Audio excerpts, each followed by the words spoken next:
ఎలా ఉంటారు అంటే వాళ్ళకి టెస్ట్ చేసుకున్నప్పుడు షుగర్ లెవెల్స్ అనేవి చాలా హైలో ఉంటాయి. డాక్టర్ని కన్సల్ట్ అయ్యి మళ్ళీ మెడిసిన్ వాడతారు. అది కొంచెం నార్మల్గా అనిపించాక ఇంకా ఆ మెడిసిన్ అంతా పక్కకు పెట్టేసి హోమ్ రెమెడీస్ వైపు వెళ్ళిపోతూ ఉంటారు. మెంతులు నానబెట్టుకొని తాగడము, తినడము, లేదంటే నైట్ జామాకులు నానబెట్టుకొని ఆ వాటర్ తాగడం, ఇలాంటివి చేస్తూ ఉంటారు. అంటే మెడిసిన్ కంప్లీట్గా స్టాప్ చేసేసి దీని వైపు వెళ్ళడం అనేది ఎంతవరకు కరెక్ట్? ఇప్పుడు ఒక మంచి పేషెంట్ మంచి కంట్రోల్లో ఉన్నాడు, డాక్టర్ని రెగ్యులర్గా కలుస్తున్నారు. ఇదివరకు డాక్టర్ తనకి రీడింగ్స్ ఎక్కువ ఉన్నాయి కాబట్టి పలానా ట్యాబ్లెటో లేదా ఇన్సులినో పెట్టి డైట్ కూడా చెప్పారు. ఇప్పుడు మంచి కంట్రోల్లోకి వస్తున్నాయి. డాక్టర్కి అనిపించింది ఇంత కంట్రోల్లో ఉన్నారు కాబట్టి మేబీ ఇందులో ఈ ట్యాబ్లెట్ డోస్ తగ్గించాలనో, లేదా ఈ ట్యాబ్లెట్ ఇంకా స్టాప్ చేసి చూద్దామనో, లేదా ఇన్సులిన్ కూడా డోస్ తగ్గేయటమో స్టాప్ చేయటమో, ఇన్సులిన్ ఆపేసి చూద్దామని కూడా డాక్టర్కి అనిపించి డాక్టర్ అక్కడ ఏమైనా మెన్షన్ చేస్తారు, ఈ ట్యాబ్లెట్ అవసరం లేదు, ఈ ఇన్సులిన్ ఇంకా ఆపేసి చూద్దాము, బట్ డైట్ మీరు కంటిన్యూ చేయాలి అని చెప్తారు.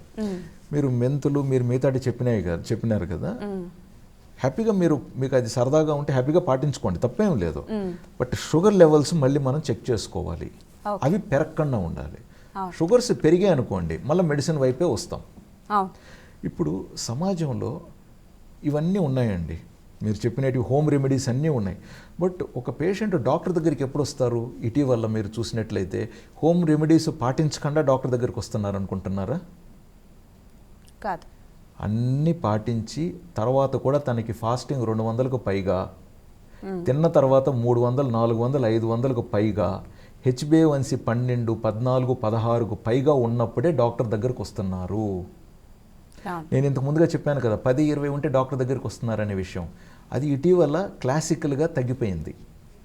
అంతకు ముందు కాలంలో నిజంగా ఒక 10, 20 షుగర్స్ ఎక్కువ ఉన్నా కూడా డాక్టర్ దగ్గరికి వచ్చి మంచి సలహా తీసుకొని షుగర్స్ ఎప్పటికీ పెరగకుండా బాగా పాటించేవారు. బట్ ఇటీవల మనకు Google doctor, YouTube doctor famous అయిపోయిన తర్వాత వీళ్ళ హెల్త్ సిట్యువేషన్ చేయి దాటిన తర్వాతనే డాక్టర్ దగ్గరికి వస్తున్నారు. ఓకే. సో జనరల్గా సార్ ఇందాక నేను అడిగినట్టు HbA1c వాల్యూస్ అనేవి ఎలా ఉండాలి చెప్తాను. అంటే ఎప్పుడు కూడా సేమ్ ఏమ్మా, 0.1, 0.2 కాడ మారాయేమో కానీ ఓవరాల్గా ఎప్పుడు కూడా సేమ్. సో మళ్ళీ 5.9 లోపు ఉంటే నాన్ డయాబెటిక్, 6 నుంచి 6.4 వరకు ప్రీ డయాబెటిక్, 6.5 నుంచి డయాబెటిక్. బట్ 6.5లో మనం ట్యాబ్లెట్ పెట్టాలని ఎదురు చూడం, 7లో కూడా ఎదురు చూడం. 8 దాటుతూ ఉంటే ట్యాబ్లెట్ పెట్టాలన్నా లేదా అనేది ఆలోచిస్తాం. 9 దాటుతూ ఉంటే కొంతమందిలో ఇన్సులిన్ కూడా అవసరం ఉంటే ఇన్సులిన్ అవసరం గురించి మాట్లాడతాం. ముఖ్యంగా బరువు మరీ తగ్గిపోతూ కండబలం కరిగిపోతూ ఉంటే ఇన్సులిన్ ప్రశ్న కూడా వస్తుంది. ఇంకొన్ని సందర్భాలలో ట్యాబ్లెట్లు ట్రై చేసి అన్ని రకాల డైట్లు ట్రై చేసి అయినా HbA1c 10కి లోపు రావట్లేదు అనుకుందాం. అంటే HbA1c 3 నెలలకు ఒకసారి చూస్తారు కదా. సో 2 సందర్భాలలో కూడా HbA1c 10కి లోపు రావట్లేదు అనుకుందాం. అంటే ఏంటి, 6 నెలలుగా షుగర్ తగ్గట్లే. లేదా 3 HbA1cs చూసినా కూడా HbA1c హైలోనే ఉందనుకుందాం, 10కి పైగా. అంటే ఏమని అర్థం, 3 మూళ్ళ 9 నెలలుగా కూడా ఇతనికి షుగర్ కంట్రోల్లో లేదు.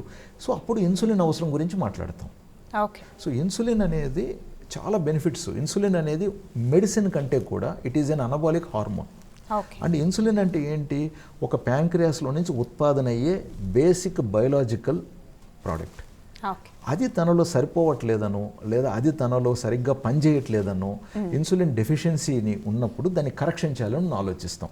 ఒక డాక్టర్గా పేషెంట్కి డయాబెటీసు డైట్ ఎక్సర్సైజ్తో ఫుల్ కంట్రోల్లో ఉంటే పేషెంట్తో సహా ఫస్ట్ హ్యాపీగా ఫీల్ అయ్యేది డాక్టర్.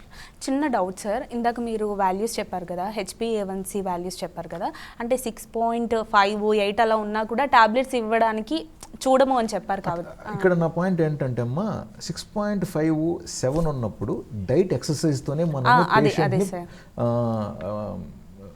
ఎంకరేజ్ చేయాలని మనం ట్రై చేస్తాం. బట్ 7.5 కూడా క్రాస్ అవుతున్నాడు అనుకుందాం, లేదా 7.5 ఉండింది తగ్గట్లేదు అనుకుందాం. 2 months, 3 months అన్నీ చూసాం, డైట్ చూసాం, ఎక్సర్సైజ్ చూసాం, కానీ తన HbA1c 7.5, 8 మధ్యనే ఉంది. 7 లోపు రావట్లేదు కదా. 7 లోపు ఉండటం మంచిది మనకి.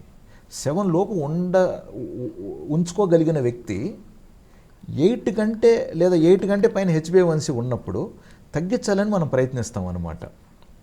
సో తగ్గలేదనుకోండి, బ్లడ్ షుగర్ హై ఉన్నట్టేగా. రక్తం చిక్కగా ఉన్నట్టుగా కదా అది. కాబట్టి తగ్గలేనప్పుడు తగ్గించాలనే ప్రయత్నంలో మళ్ళీ ట్యాబ్లెట్ వాడాలన్నా లేదనే క్వశ్చన్కి వస్తుంది. ట్యాబ్లెట్స్ అంటే అన్నీ ఒకటే కాదు, మళ్ళీ షుగర్స్ పెరగకుండా చూసే ట్యాబ్లెట్స్ ఒక రకం ఉంటాయి, షుగర్స్ని కాస్త తగ్గించే ట్యాబ్లెట్స్ ఉంటాయి, ఇంకొంచెం బెటర్గా తగ్గించే ట్యాబ్లెట్స్ ఉంటాయి. లేదు ప్రస్తుతానికి తనకు లివర్ మీద కానీ కిడ్నీ మీద కానీ ప్యాంక్రియాస్ మీద కానీ వేరే విధంగా లోడ్ పడుతుంది అనుకున్నప్పుడు, లోడ్ పడనివ్వకుండా కంట్రోల్ చేయాలనుకున్నప్పుడు ఇన్సులిన్ గురించి, మళ్ళీ ఇన్సులిన్స్ అంటే అన్నీ ఒకటే కాదు. హై షుగర్ అంటే తగ్గించేటివి వేరే, మోడరేట్గా షుగర్ ఉన్నప్పుడు పెరగకుండా చూసుకునేటివి వేరే.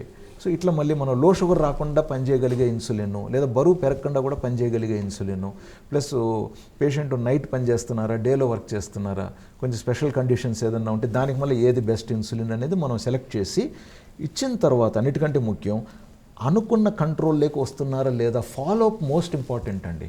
అది డైట్ ఎక్సర్సైజ్ అయినా సరే ఫాలో అప్ అవసరం, మినిమం మెడికేషన్లో పెట్టున్నా సరే ఫాలో అప్ అవసరం, ఒకవేళ ఇన్సులిన్లో ఉన్నా సరే ఫాలో అప్ అవసరం. ఫాలో అప్కి మనకు లాస్ట్ అయినప్పుడే పేషెంట్ సొంతంగా నిర్ణయాలు తీసుకొని మందులు మానేసి ఎంత పెరుగుతుందో చెక్ చేయాలని చెక్ చేసుకోవటం.